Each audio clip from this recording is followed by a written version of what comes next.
Okay.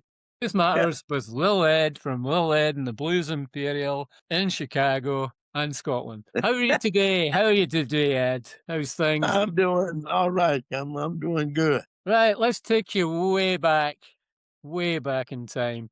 What made you want to be a Okay. musician in the first place? What made me be a musician in the first place? Okay, you definitely going back there. Well, I think it started at the age of, I'd say, 10 or 11. I used to I watched my uncle play music at home at the house where we were living at.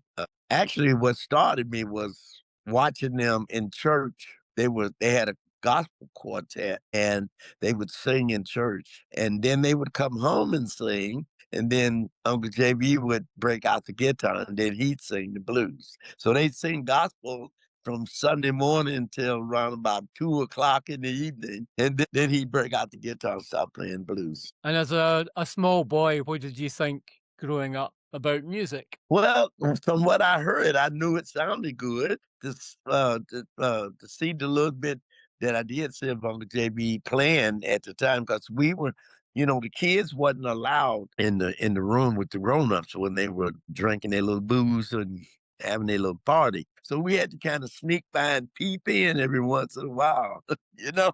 He saw me peeping in, and he called me in the room. I thought I was gonna get a spanky, but he called me in the room and sat me down on his knee and asked me that I want to learn how to play guitar. And I said, yeah, of course. And what age were you then? I think I was about 11 or 12.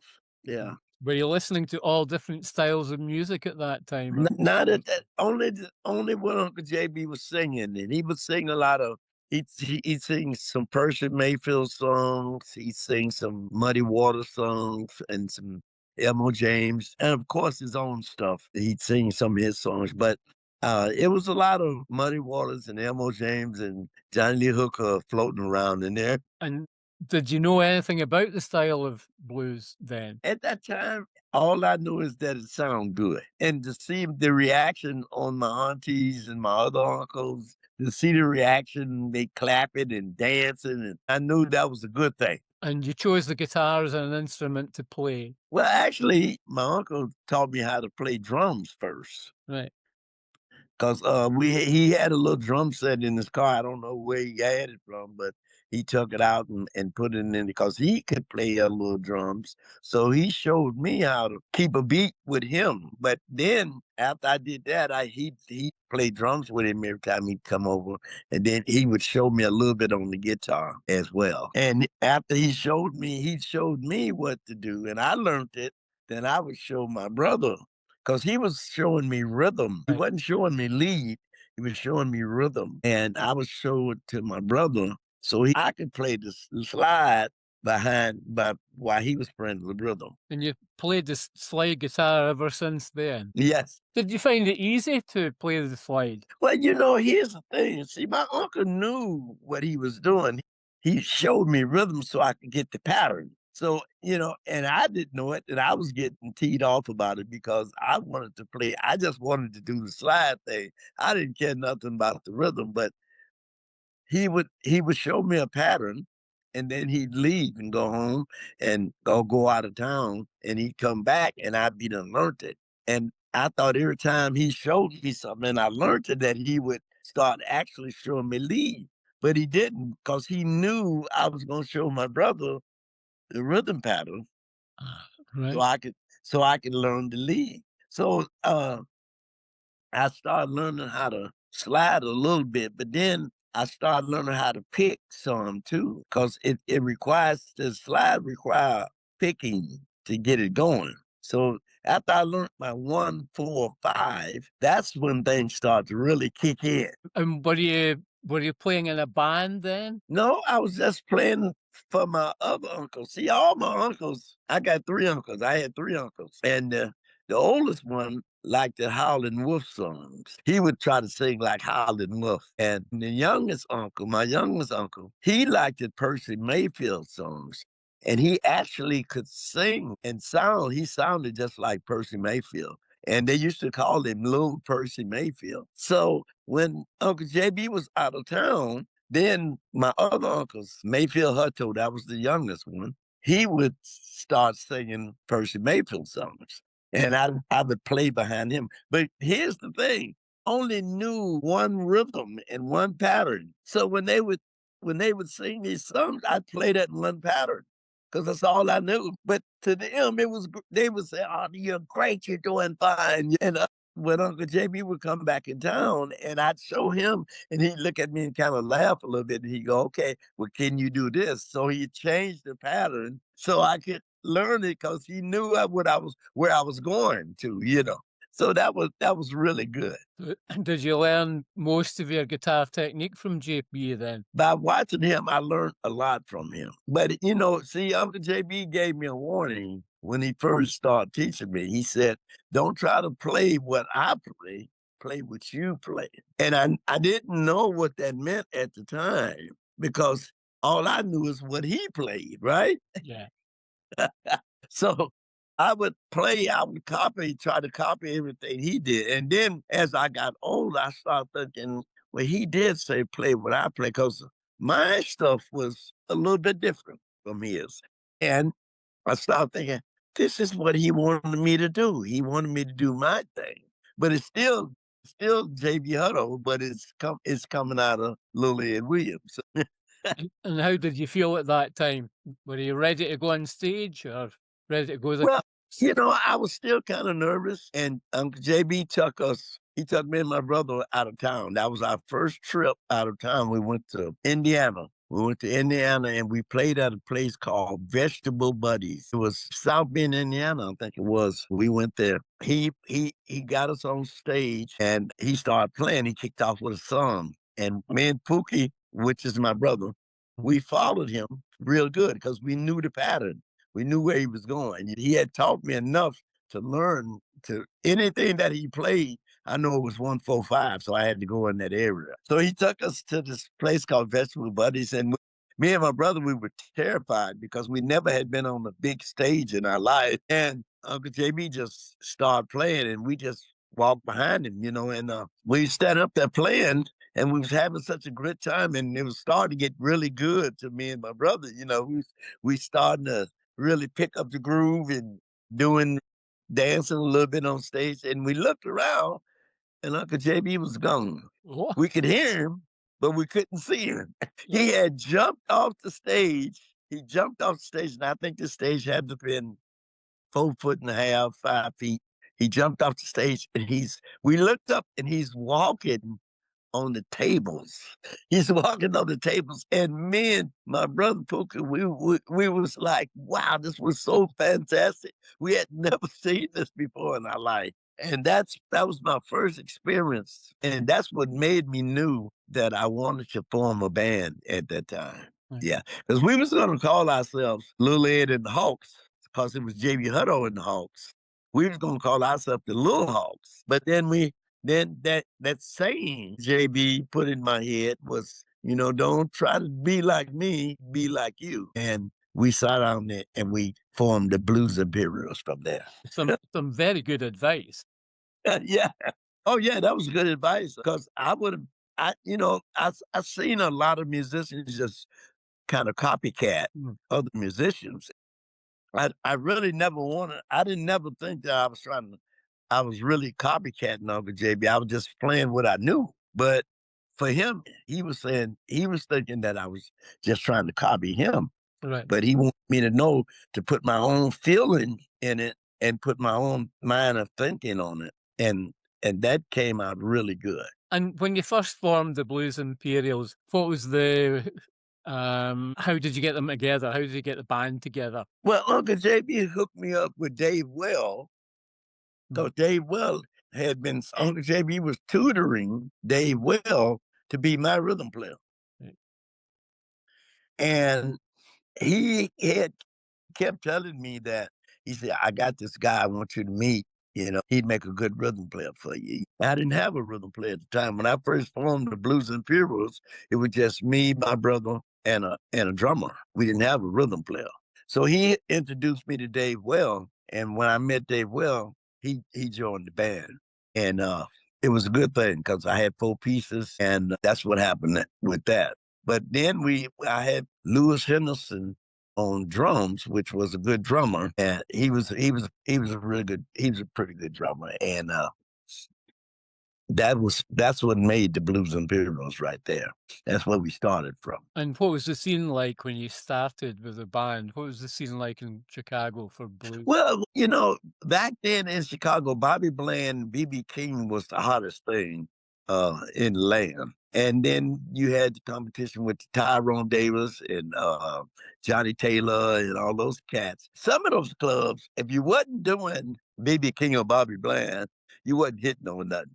Right. Well, and then we had to go into the clubs that was deeper on like the west side of Chicago. The south side was full of imitators like Bobby Bland and BB King and Tyrone Davis. And the west side was full of M.O. James, Howland Dog Taylor, and Howlin' Wolf. So we started to hanging around on the west side, that's where we lived anyway. And we was meeting all these cats that was singing like Howlin' Wolf and uh M.O. James and Jimmy Reed and all these cats. So we were meeting musicians of our caliber that was doing this stuff. I started to picking up. I started picking up on that because I had records.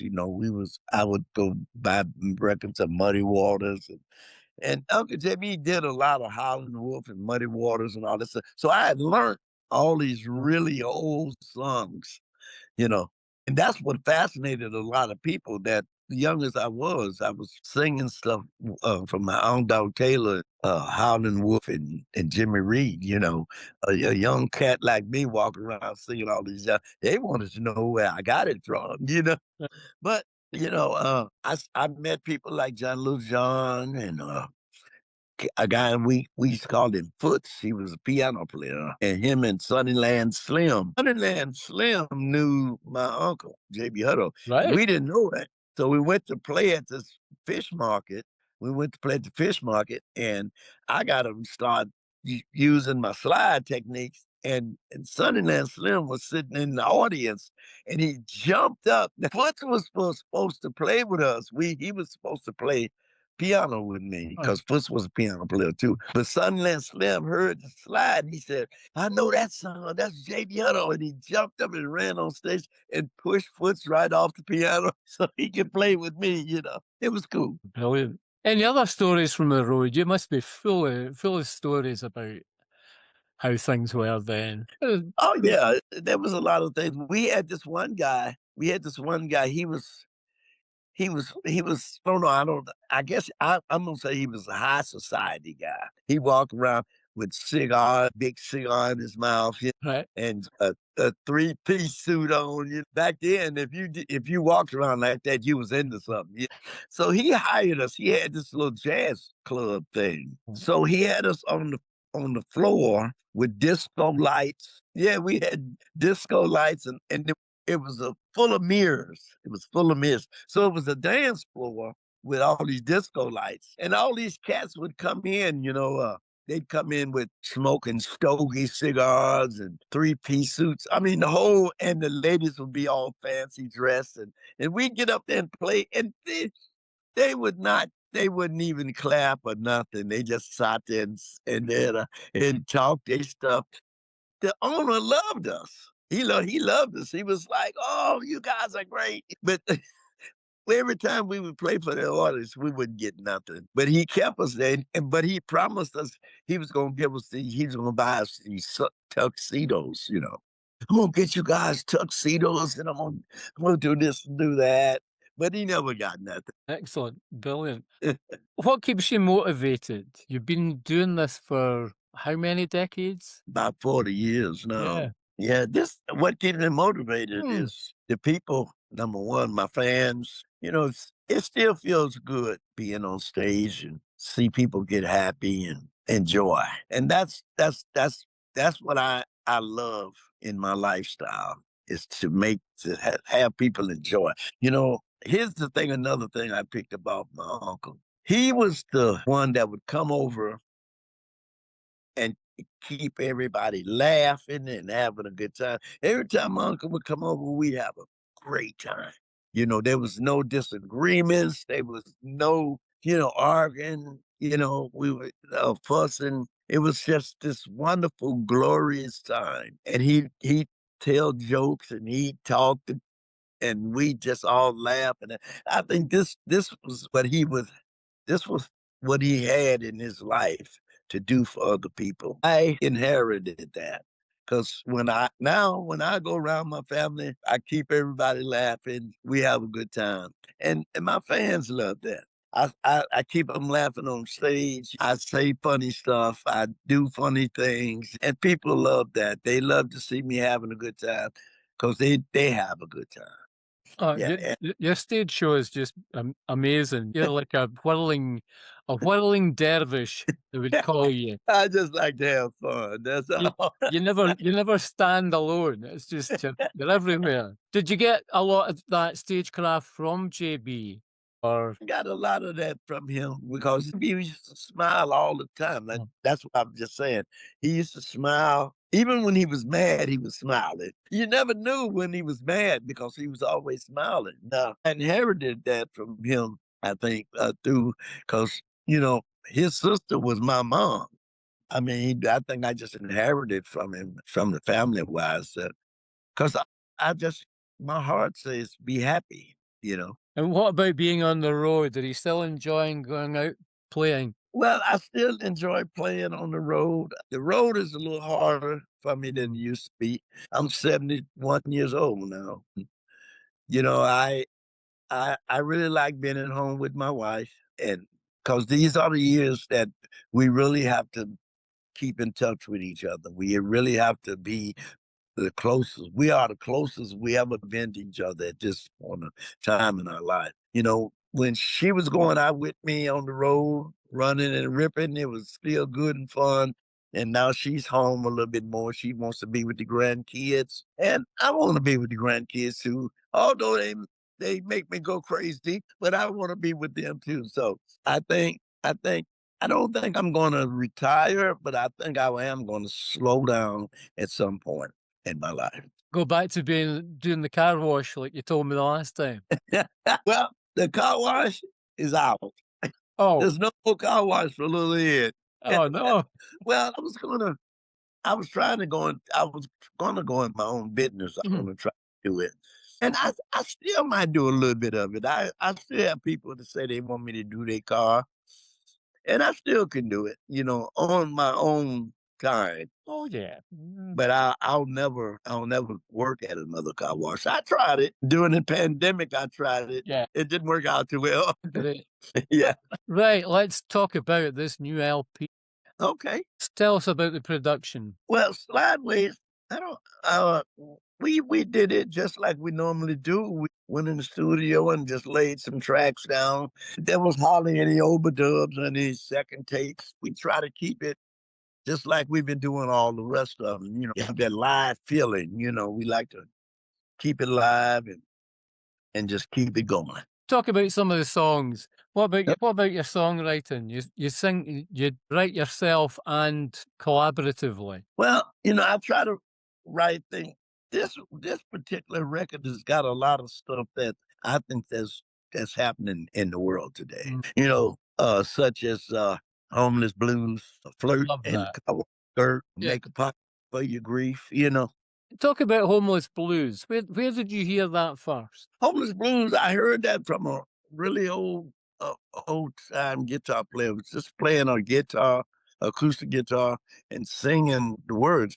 The words homeless blues. He was talking about homeless people. I just picked up a few of the lyrics and I didn't know who it was because it was this old scratchy record that they was playing on the radio. But the words stuck with me. And I thought, man, this is true. This is happening right today, and nobody's really talking about it. Everybody's talking about, yeah, they are homeless people, but nobody really talked about how they think they feeling and what are they trying to do. So I thought I'd put that on, and just to give people a thought and let them know that these people are looking. They're looking for somewhere to go, and they would love to have a place, and they're out there suffering just like everybody else. So this is a real meaningful song for me because it talks about now what's happening now. Well, what about One Foot on the Brake? Huh? What about One One Foot foot on on the the brake and the other on the gas. Yeah. Yeah, that's my wife. My wife wrote that. Yeah, she wrote that song, "One Foot on the Brake, Keep Your Motor Running." See, originally, we was gonna call that "Keep Your Motor Running," Right. but my, record producer, Bruce Imperials, thought it would be, better to say "One foot on the brake and one on the gas," but it's about keep your motor running. It's about picking up a girl and he's trying to talk to her, he wants to be with her, but she's trying to get to her destination, you know? Yeah. Another fun one is the flirt in the car wash. Yeah, Yeah. Floating I watched her, yeah, she wrote that one too. Yeah, my wife wrote that one. But I think she was just thinking about when I first met her because she had on a skirt like a car wash chamois. Mhm. So I first met her, that's what she was wearing. And that song makes me think about that too. So, with some of the songs, I mean, do they come from lyrics or do they come from riffs? Do they come from melodies? Well, me and my wife, we tend to write the words out first, and then I put the music to it. So we try to figure out how we think the song is going to go, slow or fast. And like I can say, "Wayward Woman," that's a really slow song, and the words fits right with that song, you know. And that's like an old Muddy Waters tune or something like that. Crazy Love Affair is more of a almost a jazz type thing, you know. And even more time consists on what and everybody needs more time. You know, nobody we all run out of time, you know. It's same as Crazy Love Affair. I mean, people have had crazy love affairs in their life. So, you know, they can relate to that. If I should lose your love. Now, this is a special one. My wife actually wrote this, but it reflects both of us. We don't know we want to be together until we're not together. So that's a if I should lose your love, that's a really special thing. Because when I sing it, I'm talking to her. And when she wrote it, she was talking to me. Uh, So that's a real special deal. Now, cold side of the bed, that's yeah, kind of, you know what that's going on. been there. Nobody want to be on the cold side of the bed. Yeah. What kind of world is this? That was one of mine. That's one of mine. You know, sometimes you have to sit down and think about really what's going on in the world, you know. And some of it, a lot of it is depressing. Especially if you're looking at the news, you know, it gets a little depressing. So that's what I say about that. You can't strike gold from a silver mine. That's a good one too. My wife wrote that one. That, you know, that consists of, you know, you can keep chasing at a person, but they gonna do what they gonna do anyway. You know. Okay. You played these live yet? Have you road tested some of them? Well, I have played a few of them live, like Bad All by Myself. I played that live. Floated in the Car Wash Skirt. I think I did one foot on the brake and one on the gas one time so far. I'm still in the process of Mm. learning a lot of the lyrics. Cold Side of the Bed. I got to get out. I did You Can't Strike Gold and Wayward Woman. And I did maybe Crazy Love Affair once or twice. So I'm still learning. I'm in the process of learning the songs. 'Cause, you know, you go in the studio and you do them, or you just do them and get out of the studio, but you still got to put them in the brain. Yeah, yeah, yeah. And the gigabytes, you know, your gigabytes, you got to have so many gigabytes, you know. You got to fit them all in. And more on a serious note, what does blues mean to you as a person? Well, blues is a life, is life. Blues is a feeling. Blues is happiness. Blues is sad. Blues is temporary. Anything you want it to be, that's what it is. Because we all take blues in our own way. Just like we're talking about the songs. You know, one foot on brake, another on gas. You know, you just gotta keep going. And cause blues changes just like the weather.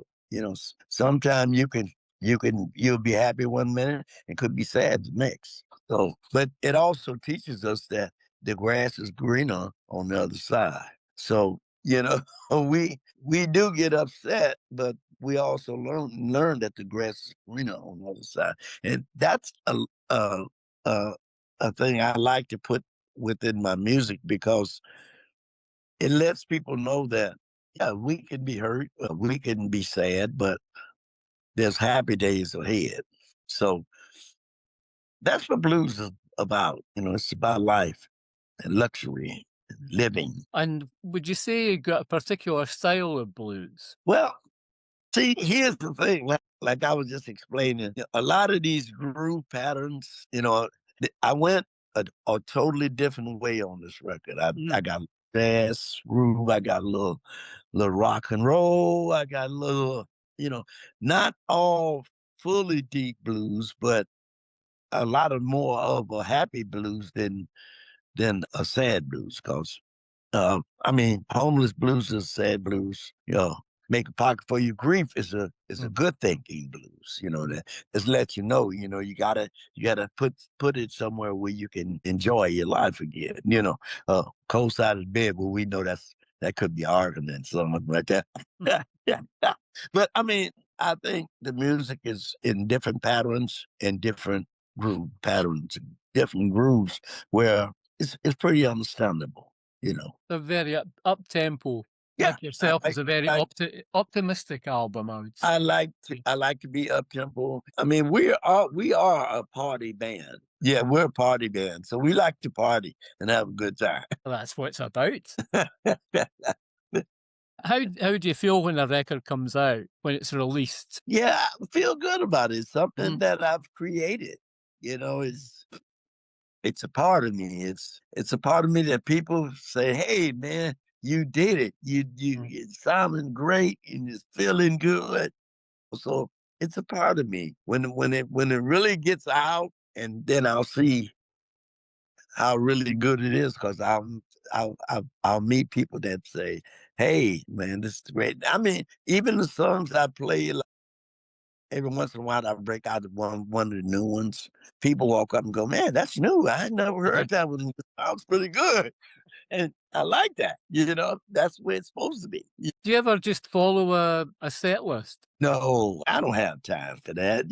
My mind is bouncing 3,500 different ways, when I'm on stage. So I can't. Every time I try that, I never do the sound list. I never do it. I never do the list. They say it. I hand the guys the list. I go, this is what we're gonna do. And I never even look at it. And my guys are looking at me going, hey, well, what happened to this song?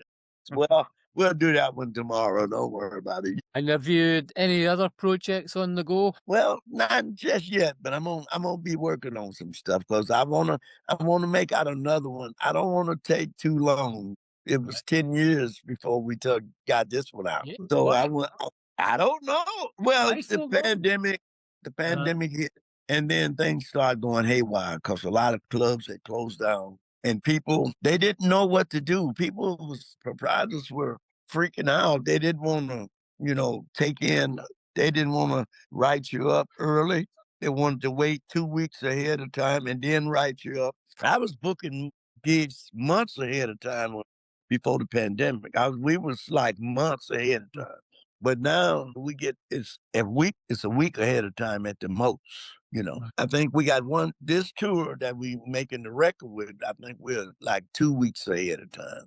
But that's really good because we were doing just a week. People were scared to book the band because they didn't know if anybody was gonna come or not. So now I think the blues is building up back almost where it used to be. It's coming back. It really see the thing about the blues, you can't keep it down, because it's like I said, it's a part of life. It's part of living. And I mean, we love rock and roll, we love hip hop, but that blues is a one in a million because it speaks the truth. You're right there. You're right there. Have you anything to say to the Blues Matters public? just before we finish? Well, I'd just like to tell all my fans over there, if I got any that pick up the CD, Lil Ed and the Blues Imperials Slideways. It's a really good CD. You think it's a good one, right? Yeah. I do. So uh, I want them to pick it up and check it out, and I hope they enjoy it. Okay, All righty. great. Fantastic. Thank you so much. Thank you very much, Ed. All right. Thank you too. See you later. Bye bye. Bye.